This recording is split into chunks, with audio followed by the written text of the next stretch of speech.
네, 이번 주 전국의 주요 이슈 두 분과 짚어보겠습니다. 서용조 전 더불어민주당 상근 부대변인, 김동원 국민의힘 대변인과 함께 자세히 정리해보겠습니다. 안녕하십니까? 네, 안녕하세요. 네, 먼저 윤 전 대통령이 청구한 구속 적부심 이야기부터 해보겠습니다. 서울중앙지방법원이 구속 적부심을 기각했습니다. 윤 전 대통령 구속이 적법하다고 본 건데 심사에는 6시간 정도가 걸렸고요. 기각 결정 나오기까지는 한 4시간 정도가 걸렸습니다. 이 구속 적부심이 인용되는 경우가 워낙 적었다 보니까 기각될 것이다 이런 전망 많았었거든요. 어제 결과 어떻게 보셨습니까? 저도 뭐 거의 100%를 기각될 것이라고 예상을 했고요. 사실 어떤 법률적 대응이 불가능한 상황에서 자꾸 본인이 법률적으로 억울하다고 주장하는 그런 상황이었고, 두 가지를 다뤘던 것 같아요. 본인의 건강 상태가 굉장히 안 좋다. 간 수치가 정상보다 5배 높다.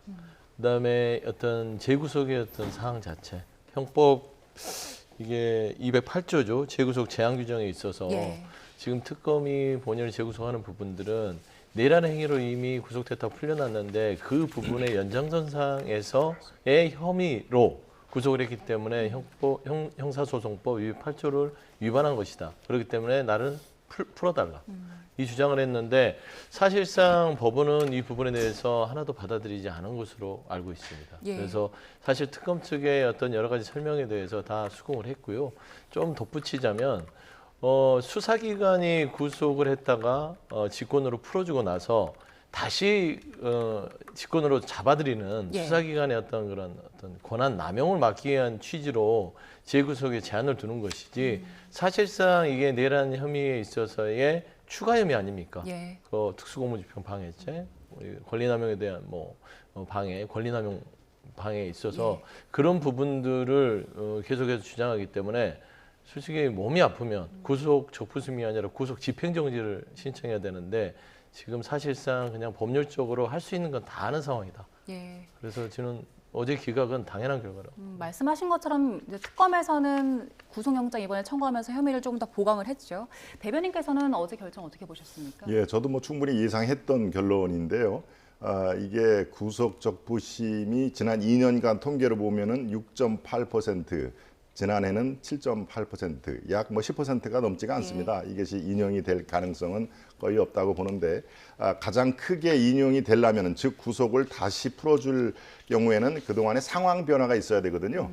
이게 첫 번째로 적법성, 그다음에 수사에 꼭 구속이 필요했느냐, 세 번째가 바로 상황의 변화인데 일주일밖에 기간이 안 지난 상태에서 제가 보기에도 상황 변화가 있질 않았습니다. 그러니까 바로 이 적법성 문제는 이미 이 특검에서 구속영장을 신청할 때 법원이 발부를 했지 않습니까? 이것은 적법성에 문제가 없다라고 본 거고요. 문제는 과연 수사에 구속이 꼭 필요한가라는 것인데 이게 증거인멸과 도주 우려가 있느냐.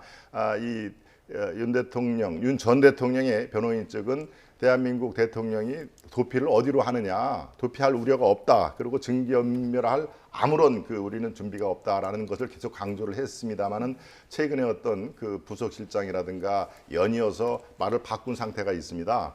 그러니까 그것도 이 법원 측에서는 이게 풀어주면 즉 불구 상태가 되면은 다시 또 입을 맞출 가능성이 있다라고 판단을 한 듯합니다. 그러니까 이것은 세 가지 그 요인에 대해서 다 이 법원에서 받아들일 수가 없는 상황이기 때문에 이것은 이 구속이 풀려날 가능성은 거의 없다라고 저도 본 것이고요. 이게 그대로 진행이 된 것입니다. 네, 윤 전 대통령 지난 10일 구속된 이후 건강상 이유로 계속 특검과 재판에는 출석을 거부하고 있고 그런데 이번에 그 구속 적부심에는 직접 출석을 했습니다.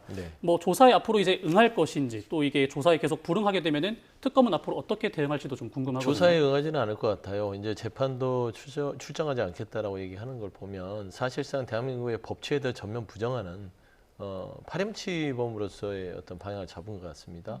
이제는 전직 대통령의 예우를 떼내야 될 때가 되지 않았나. 그냥 서초동에 사는 피의자 윤모 씨, 그 중범죄를 저지른 그 피의자가 대한민국의 법치에 도전하고 법치를 유린하고 조롱하고 짓밟고 있는 상황에서는 특검은 형사소송법이 허용한 범위 내에서 피의자가 수사를 받을 수 있도록 그리고 재판부는 재판을 받을 수 있도록 구인장을 발부하고 강제력을 동원하는 것들 그거는 대한민국의 이런 상황들을 허용하지 않기 위해서 법적으로 제도가 다 있기 때문에 단순히 지금 전직 대통령에 대한 예우 부분, 국민적 여론 부분 때문에 고려를 하는 부분이 분명히 있어요. 하지만 이제는 그 허용 범위를 넘어섰다. 그렇지 않겠습니까? 이거는 국민들이 보기에 불편해요. 그리고 향후에 어떤 중범죄 피의자들이 이런 식의 법적 대응을 노골적으로 계속해서 한다면 대한민국의 사법질서가 바로 설 수 있을까요? 저는 그런 부분에 있어서는 단호한 조치가 필요하다. 그래서 특검도 이런 부분에 있어서는 기간이 얼마 남지 않았습니다. 특검. 예. 그래서 조사를 해야 되고 물론 구속 기소를 해서 재판에 넘기면 되지만 최소한 내란 행위와 내란 행위에 준하는 특수공무집행 방해 등등 모든 뭐 외환 유치죄까지 조사를 해야죠.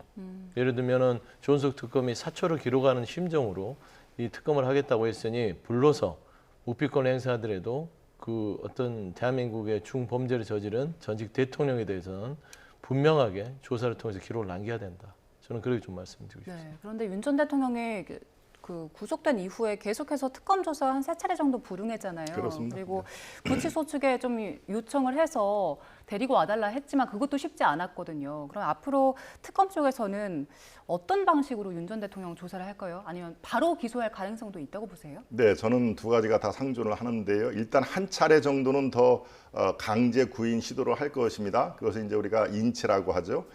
인치를 한 차례 정도. 왜냐하면은 바로 직접 조사를 할 필요가 있기 때문에 나와라라고 소환 명령을 한 것이거든요. 그것을 두 차례 윤 전 대통령이 거부를 한 상황인데 그렇기 때문에 한 차례 정도는 더 강제 조사를 하고 그렇지 않고 요지부동이다. 그럴 경우에는 바로 구속 기소를 할 가능성이 현재로서는 매우 높아 보인다라는 상황입니다. 바로 그 대목에서 이제 윤 전 대통령과 변호인단은 국민들의 어떤 여론 이것을 마찬가지로 의식을 해야 됩니다. 자꾸 이렇게 회피를 하고 구속 그 적부심 이런 것들은 물론 대한민국이 법치국가이기 때문에 한 법원 법 테두리에서 자기 방어권은 다 쓸 수가 있는데 이미 결론이 뻔히 보이는 상태에서도 자꾸 저렇게 하면은 회피하는 모습이 되거든요. 회피하는 모습이라는 게 이미 이 대통령은 일반 시민과 다르다라고 하는 또 특혜 소지가 있을 수가 있습니다. 이것은 앞으로의 어떤 재판 과정뿐만이 아니라 판결에도 상당한 영향을 미친다라는 게 법조계의 중론 아니겠습니까? 예. 그러니까 지금부터는 당당하게 건강에 물론 이 건강에 지금 너무 힘들다, 계단에 올라내리기도 너무 숨차다 하는 그런 것들을 저는 무슨 거짓말로 보고 있지는 않습니다. 그만큼 이제 교도소 생활이 힘들 텐데요. 그럼에도 지금보다도 더욱더 정정당당한 자세로 조사는 다 내가 받다. 그리고 책임은 다 내가 지고 내 명령에 따라서 움직여서 지금 구속된 백수십 명은 다 선처를 바란다라고 얘기를 하는 것이 국민에 대한 도리가 아닌가 하는 생각이 듭니다. 그래서 나는 나라를 위해서 계엄을 일으켰지만 그게 현행법에 어긋난다고 하니 내 법리로 투쟁을 하겠다. 그렇지만 나를 따르다가 이 어려움을 겪는 사람들은 지금 선처를 해서 다 풀어주기 바랍니다. 나는 그게 최고의 전략이자 국민들에 대한 도리다. 그리고 앞으로도 그렇게 해야 이 양형이라든가 이후에 재판 과정에서 국민들의 박수를 받을 거 아닌가. 저는 그렇게 판단을 하고 부탁을 드리고 싶습니다. 예. 네, 뭐 이런 가운데 특검 수사가 친윤계 핵심 인사들로 확대되고 있는데요. 어제 권성동 이철규 의원실에 대해서 압수수색이 이뤄졌습니다. 두 의원의 반응을 먼저 들어보겠습니다. 소위 말하는 건진법사나 통일교 관계자와의 금품 수수의 사실에 대해서 전혀 아는 바가 없고 관여하거나 개입한 바가 없습니다. 참고인 압수수색 영장을 가져와서 그냥 집행한다는데 내가 핑계끼면 안 올라가다가 내가 참고인 될 만한 것도 없는데 통화 기록 한번 있다 해가지고 그냥 저렇게 무자비하게 하네요. 네, 김건희 특검팀이 권성동 의원 사무실을, 해병대 특검팀은 이철규 의원 집과 사무실을 압수수색을 했습니다. 각각 어떤 배경으로 이 수색을 했다고 보면 될까요? 일단 뭐 혐의가 특정됐고 사실상 건진법사와 통일교 거기에 김건희 씨가 있죠. 그런데 그 뒷면에는 국가사업이 있습니다. 뭐 그 당시 동남아의 맥공강의 ODA 사업 부분들도 연계가 돼 있고 예. 언론사의 인수 부분까지 다 연계가 돼 있으면 이건 단순히 건진법사가 브로커의 역할을 했다기보다는 권력형 비리까지의 어떤 특정을 특검이 발견한 게 아닌가. 저는 그런 부분에 있어서는 사실 권선동 의원 자체가 누구랑 연결이 돼 있었을까? 그러면 건진법사 쪽과 연결이 돼 있고 그 통일교와 건진법사, 권선동 의원 이런 연결고리를 특검이 특정지어서 저는 압수수색 영장을 발부받아서 어떤 법 집행에 들어간 것 같고요.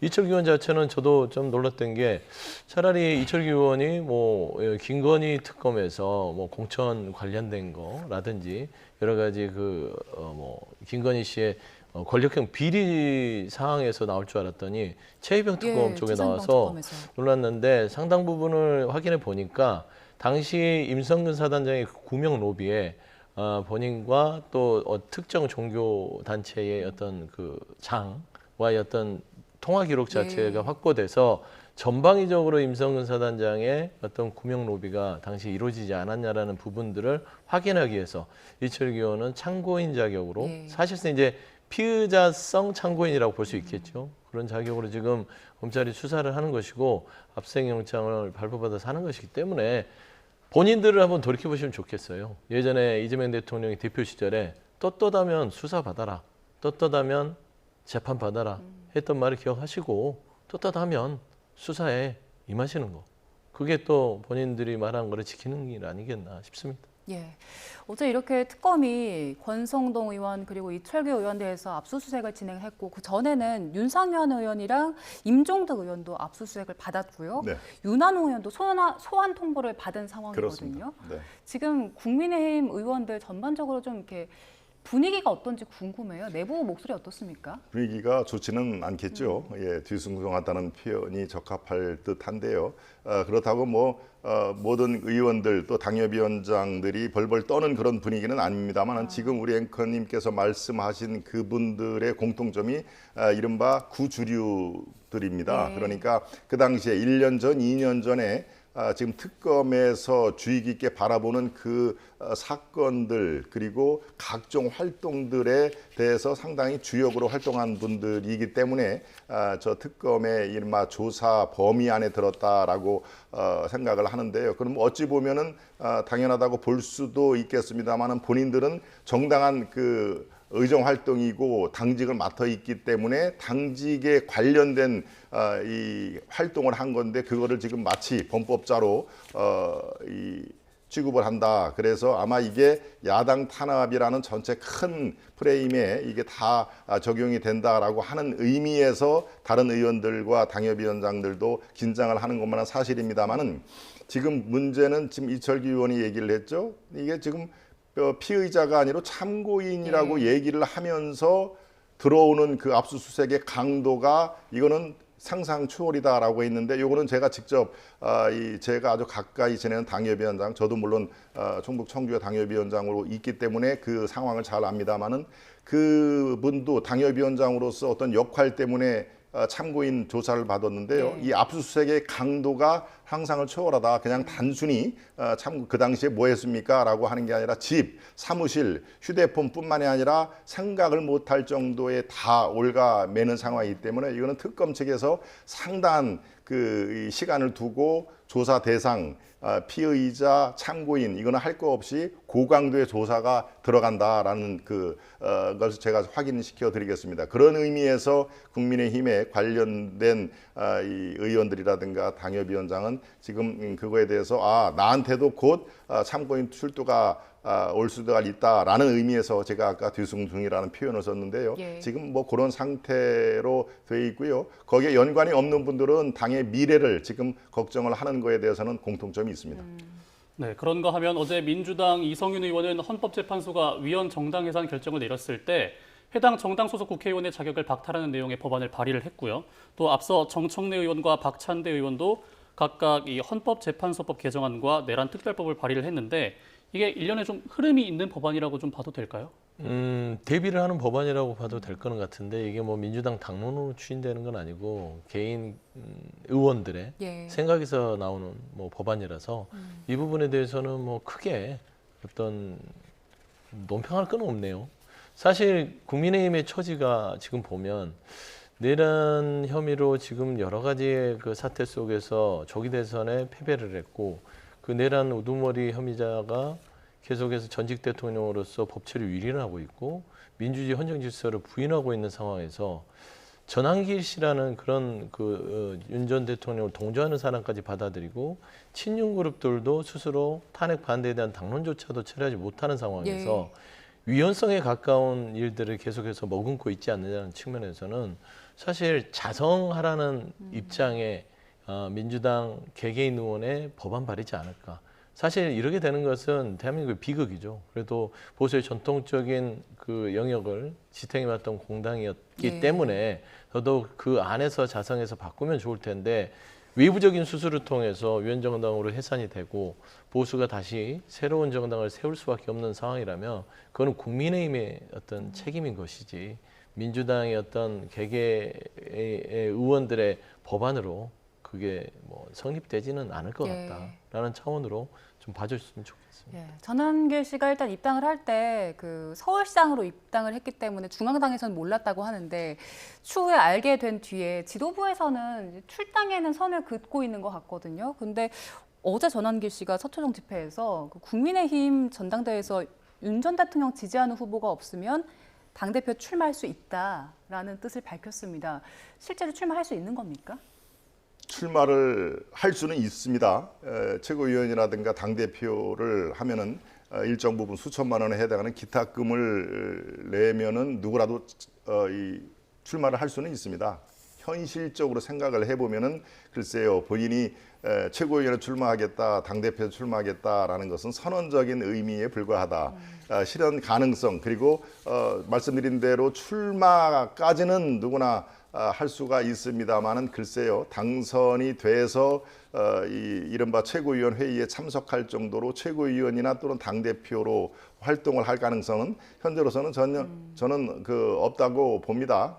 글쎄요, 본인이 당대표급으로 생각을 하는 것은 본인 뭐 자유입니다만은 이미 전환길 그 강사를 비롯해서 이른바 아스팔트에서 이 민주화 법치를 외쳤던 분들의 역할은 사실은 시간이 가면 갈수록 지금 큰 국면이 바뀌었지 않습니까? 비상계엄으로 시작된 탄핵 정국은 이미 이 마감을 해서 대통령이 탄핵을 당한 그런 상황이기 때문에 그들의 역할은 사실은 거기까지였다.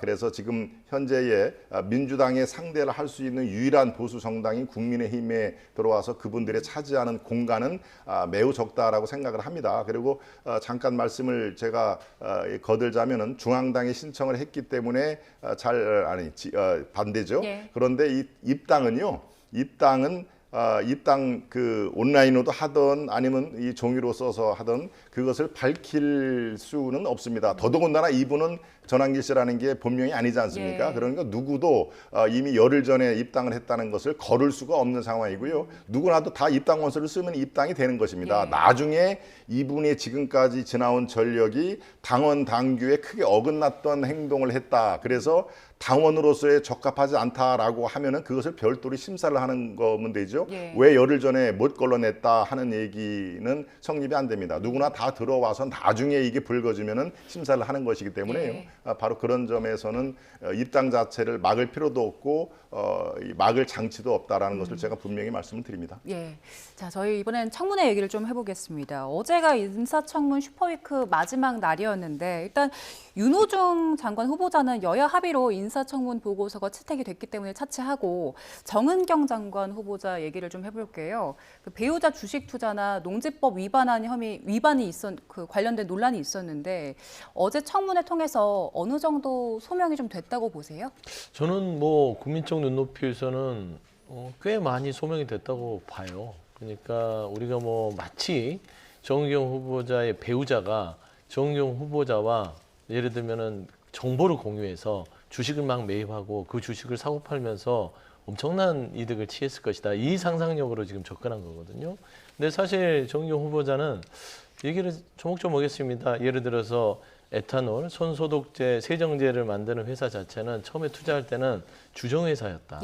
그러니까 소독제가 아닌 그 주류 회사의 주정을 만드는 그런 회사에 투자를 했었고 코로나를 맞이해서 그 회사가 손 세정제를 만드는 그러니까 코로나 시국에 회사가 그 업종을 좀 바꾼 것이죠. 그 부분을 알 수가 없었죠.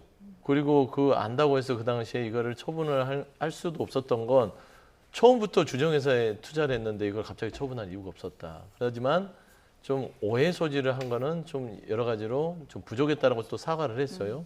그래서 이런 부분들도 주식을 가지고 팔지도 않았고 사지도 않았고 했는데 국민의힘의 그 누구죠? 그 김정재 의원인가요? 예. 김미애 의원이었나요? 김미애 의원. 예, 김미애 예. 의원께서 뭐 주식이 높을 때는 팔고 낮을 때는 가지고 있고 그러면 주식 투자를 다 그렇게 하지 않나요? 뭐 낮을 때 파는 사람이 어디 있어요? 높을 때 파는 거죠. 그래서 어제 부분에 있어서는 주식 문제는 좀 말끔히 해소가 된 것 같고 농지법 위반에 대해서도 조금은 석연치 않은 부분이 있었을 법한데 30년 동안 배우자가 아는 지인들과 IMF 이후에 강원도 쪽에 우리 농사를 짓자해서 그걸 마련해서 했다고 해요.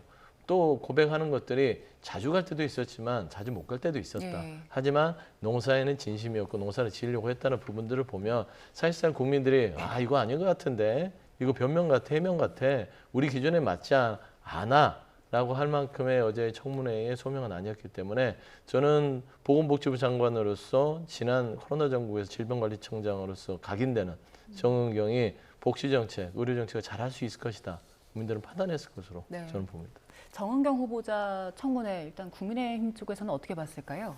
네, 저는 그 정은경 후보자는 결국은 그 임명이 될 것이다라고 봅니다. 그것은 이른바 갑질 여왕이라고 하나요? 강선우 후보자 그리고 또 표절 여왕이라고 하나요? 이른바 이준숙 후보자의 어떤 그 국민적인 눈높이에 워낙 맞지를 않은 두 막강한 후보가 있기 때문에 정은경 후보자는 결국은 통과될 것이라고 봅니다만은 글쎄요.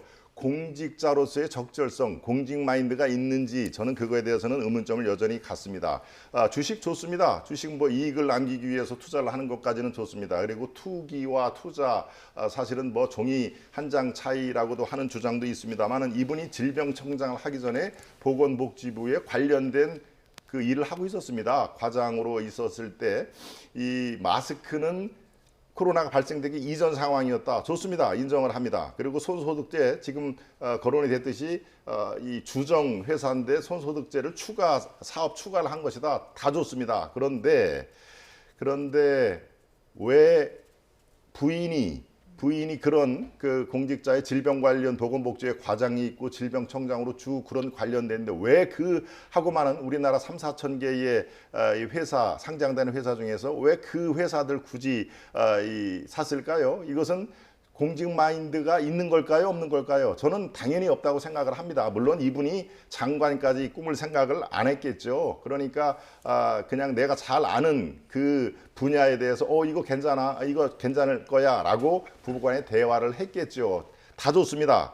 이 농지법 위반은 도대체 어떻게 할 겁니까? 90일 이상의 직접적으로 작용을 하지 않으면 공직법의 현행법 위반입니다. 그런데 90일을 채우려면 매주 토요일 날 일요일 날 거기에 상주를 해서 일주일에 2, 3일 동안에 농사를 져야 되는 상황이 아닙니까? 이 지인하고 같이 농사를 졌다고 그러는데 그 지인이 뭐라고 그랬습니까? 사실상 제가 다 농사 진 거예요 라는 또 증언도 있지 않습니까? 그러니까 장관이 될 줄을 모르는 상태에서 이런 일이 벌어진 거겠지만 아무튼 공직 마인드는 별로다 하는 얘기를 제가 드리고요. 결과적으로 임명이 될 텐데 아주 어렵게 통과를 한 만큼 대한민국을 위해서 장관 역할을 잘 수행해 주시기를 제가 거듭 당부드립니다. 예. 자, 그리고 사실 마지막까지 관심이 가는 두 후보가 강선우 후보자 그리고 이진숙 후보자가 어떻게 될 것인가 이 부분인데 일단 대통령실 쪽에서는 모두 다 지켜보고 오늘쯤 보고를 최종적으로 올릴 거라고 했는데 일단 여당 내에서는 엇갈리는 목소리가 좀 있었다가 그 소속 상임위 의원들이 다 밀어붙이는 분위기더라고요. 지금 어떻습니까? 상임위에서는 아무래도 그 두 후보자 모두 채택을 안 할 수는 없죠. 또 여당 입장에서는 지명자들에 대해서 그게 아무리 좀 국민 눈높이에 맞지 않는다고 제가 역대 청문회를 보는데 예. 자당의 위원들이요 그 불채택하지는 않습니다. 채택을 하죠.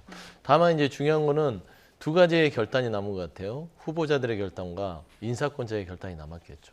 그러면 후보자들이 본인들이 청문회를 하고 국민 여론을 살펴봤을 것이고 본인들의 해명 자체가 국민 눈높이에 맞는지를 곰곰이 생각해서 후보자가 자진 거취를 결정하거나 예. 버티거나 이 결단을 하면 그 다음에는 이제 대통령 인사권자가 또 결단을 하겠죠. 아마 19일이니까 오늘이겠죠. 네. 우상호 정무수석께서 전체적인 인사에 대한 보고를 대통령에게 하게 되고 그러면 오늘 하게 되면 고심하면 내일 정도는 아마 결단이 내려지지 않을까. 그래서 저는 가장 좋은 그림은 후보자들이 결단하는 거예요. 예. 그다음에 대통령한테 부담을 주지 않는 것이고 당 내에서도 지금 국민적 여론이 좋지 않은 부분이 분명히 존재합니다. 저도 궁금해요. 사실 두 후보자는 국민적인 눈높이에 봐서는 지금 이재명 정부의 국민주권 정부와 억강부역이라는 전체적인 그 가치 철학에 부합되지는 않는다. 그랬을 때는 사실 두 후보자를 데리고 가는 것들이 큰 부담이 될 수 있어요. 왜냐하면 갑질을 대하는 이 정부의 자세. 그러면 갑질을 대한다는 건 뭐냐면 사회적 약자를 대하는 이 정부의 자세를 볼 수 있는 상징이다라는 점에서는 저는 대통령에게 부담을 주기보다는 후보자들 스스로 출구 전략으로서 본인들의 거취를 결정하는 것들. 이게 집권 여당으로 출발한 민주당과 대통령의 첫 시작에 도움이 되는 일인지 아닌지를 좀 고심하는 시간을 저는 후보자한테 주고 싶어요. 예. 네. 말씀하신 대로 일단 대통령실에서 오늘 내일쯤은 이제 결단을 내릴 텐데 그 전에 후보자들이 자진 사퇴하는 결정을 내릴 수도 있을까요? 네, 저는 충분히 가능하다고 봅니다. 지금 얘기가 나온 것처럼 시중 그 대한민국 국민들의 눈높이에 저분들이 맞느냐 하는 것은 이미 결론이 났다고 봅니다. 어딜 가든 물론 제가 정당의 대변인을 맡고 있어서 화제가 그런지 몰라도 어딜 가든 저 두 분 얘기가 안 나오는 자리가 없습니다. 그래서 앞에 무슨 호처럼 그렇게 표절 여왕 누구, 갑질 여왕 누구 이렇게 얘기가 나오는데요. 이미 너무 멀리까지 왔다 하는 의미에서 두 분의 결단 저는 반드시 필요하다고 보고요. 바로 지난 정권의 그 실패 요인이 뭡니까? 불통 정권 아니었습니까? 독단 정권 아니었습니까? 그게 이른바 실패의 불씨가 됐는데요. 이번에 첫 이재명 대통령이 인수위 없이 시작이 된 거는 제가 감안을 하면서 말씀을 드립니다마는 이 두 분의 이 임명을 국민의 어떤 눈높이라든가 여론의 흐름 이거와 전혀 관계없이 내 길 가겠다라고 하면은 정말 어떤 불통의 제2라운드가 되지 않느냐 싶은 생각에서 이재명 정권의 성공을 위해서라도 이 두 분은 잦은 사퇴근 아니면 본인들이 끝까지 미련을 못 받으면 임명철회라는 것도 있으니까요. 그것을 해주기를 바랍니다. 정말 이 강선우 후보자는 정말 큰 역할을 했죠. 정말 이 여야뿐만이 아니라 시민단체까지 한 목소리를 낼 수밖에 없는 큰 역할을 했습니다. 여성단체 연합회뿐만 아니라 전교조 마찬가지고요. 하다못해 민주당의 보좌관들까지 이분은 안 돼라고 하는 오랜만에 이 전국 여의도가 한 목소리를 내는데 지대한 역할을 했다. 물론 제가 주십시오. 그런 의미에서 이번 주말 내일까지 큰 어떤 변곡점이 저는 나와야 된다라고 말씀을 드리겠습니다. 예. 네, 오늘 두 분 말씀 여기까지 듣도록 하고요. 소영주 전 더불어민주당 상근 부대변인, 김동원 국민의힘 대변인과 함께 윤석열 전 대통령 구속적부심 기각과 청문회 슈퍼위크에 대해서 이야기를 나눠봤습니다. 오늘 말씀 감사합니다. 고맙습니다.